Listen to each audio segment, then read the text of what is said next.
এখানে কুন্দ ফুলের ভারী অভাব। আমি সাহেবকে বলেছি ওদের গায়ে নাকি ঝাড় ঝাড় কুন্দ ফুল, জানো এই বর্ষায় আমাকে কুন্দ ফুলের বীজ এনে দেবে। আচ্ছা, এই সাহেবটাকে? আরে তুমি চেনো না, ওই যে গো গোয়ালা নিবারণ দাদু আছে না, তার একমাত্র ছেলে হলো সাহেব। আসলে কি বলতো, ওর গায়ের রংটা খুব উজ্জ্বল, সেই জন্য পাড়ার সবাই ওকে সাহেব বলে ডাকে। এই সাহেব বুঝি তোমার বন্ধু হয়? না না, ওর বন্ধু হবে কি করে? কি লাজুক ছেলে, চোখের দিকে তাকিয়ে কথাই বলতে পারে না। সাহেবের কথা বলতে গিয়ে তোমার মুখটা এমন রাঙা হয়ে উঠল কেন? ভালোবাসো সাহেবকে? সে জানো, তবে জানো তো, ও বলেছে গুরুদেবের অনুমতি নিয়ে একদিন আমাকে ওদের গায়ে নিয়ে যাবে। তারপরে সেখানে গরুর দুধ থেকে কি করে ছানা, মাখন, ঘি তৈরি হয় এই সব ও আমাকে শেখাবে।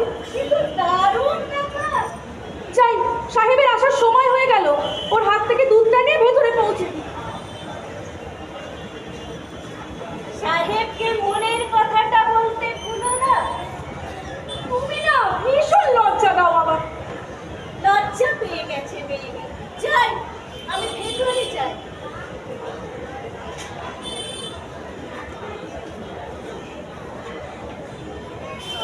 কেমন করিয়া জোড়ালো হৃদয়, জোড়ালো এ কি অমলা, তুমি কখন এসেছো?